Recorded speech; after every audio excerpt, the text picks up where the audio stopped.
Like అక్కర్లేదు, subscribe అక్కర్లేదు. మీరు ఇచ్చే కామెంట్ మాకు చాలా ముఖ్యం. దయచేసి తప్పకుండా కామెంట్ చేయండి. ఏపీకి రాజధానిగా చంద్రబాబు జగన్ ఆలోచనలో ఎవరిది మంచి నిర్ణయం అని మీరు భావిస్తున్నారు?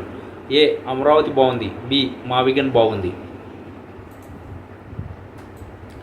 ఆంధ్రప్రదేశ్ రాజకీయ ముఖచిత్రం గత 2 దశాబ్దాలుగా అనూహ్యమైన మలుపులు తిరుగుతూ ఊహించని పరిణామాలకు వేదికైంది. రాష్ట్ర విభజన అనే చరిత్రాత్మక తప్పిదం కాంగ్రెస్ పార్టీని ఈ గడ్డపై నామరూపాలు లేకుండా చేస్తే, ఇప్పుడు అమరావతి రాజధాని విషయంలో మొండి వైఖరి వైఎస్ఆర్ కాంగ్రెస్ పార్టీని అదే పాతాళానికి దొక్కేసేలా కనిపిస్తుంది. తెలుగు ప్రజలు భావోద్వేగాలతో అడ్డుకున్న ఏ రాజకీయ శక్తి కూడా ఇక్కడ నిలదొక్కుకోలేదని చరిత్ర చెబుతున్న సత్యం ఇప్పుడు జగన్మోహన్ రెడ్డి విషయంలో అక్షరాలా నిజం కాబోతుంది.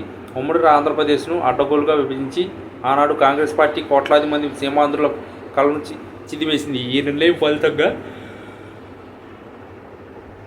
10 ఏళ్లు దాటినా ఇప్పటి ఆ పార్టీ కోలుకోలేకపోయింది. కనీసం 1% ఓటు బ్యాంకును కూడా నిలబెట్టుకోలేక అనాథల్లాగా మిగిలిపోయింది. సరిగ్గా అదే బాటలో పయనిస్తున్న వైఎస్ జగన్మోహన్ రెడ్డి అమరావతిని అస్తిత్వం చిహ్నంగా భావించిన కోట్లాది ప్రజలు అసలు 3 రాజధానుల పేరుతో కాళ్ళ రాశారు. ఒక ఛాన్స్ అంటూ అధికారం చేపట్టి ఆ సుందర నగరాన్ని శ్మశానంగా మార్చిన వైన్యం ప్రజల్లో చెరగని ముద్ర వేసింది. కేవలం రాజకీయ కక్ష సాధింపు చర్యలతో ఒక రాష్ట్ర భవిష్యత్తును పణంగా పెట్టడం వల్ల వైసీపీ నేడు తన ఉనికిని కోల్పోయే పరిస్థితిని చేరుకుంది. అమరావతి అంటే కేవలం ఒక ప్రాంతం మాత్రమే కాదు, అది 5 కోట్ల ప్రజల ఆత్మగౌరవం మరియు ఒక తరం యువత ఉపాధి కళ. ఈ కళను భూస్థాపన చేయాలని చూసిన జగన్ వ్యూహం ఎప్పుడు తిరిగి ఆయనకే శాపంగా మారింది. గత ఎన్నికల ఫలితాలమే అందుకు ప్రత్యక్ష ఉదాహరణ. ప్రజలు నిశ్శబ్దంగా గమనిస్తూ సరైన సమయంలో తమ తీర్పును బలంగా వినిపించారు. కాంగ్రెస్ పార్టీ విభజనతో ఎలాగైతే ప్రజల గుండెల్లో మంట పెట్టిందో, జగన్ అమరావతి గొంతు కొయ్యడం ద్వారా అదే స్థాయిలో ప్రజాగ్రహానికి గురయ్యారు. నాయకుడిని పతనం ఎప్పుడూ తన స్వత అహంకారం నుండే మొదలవుతుందని పెద్దలు చెబుతుంటారు. జగన్ విషయంలో అది అమరావతి రూపంలో ప్రత్యక్షమైంది. ప్రస్తుత రాజకీయ సమీకరణలు గమనిస్తే జగన్ పని ఇంకా అయిపోయినట్లేనని విశ్లేషకులు భావిస్తున్నారు. పార్టీలో నమ్మకమైన కేడర్ క్రమంగా కనుమరుగవుతుంది. ఒకప్పుడు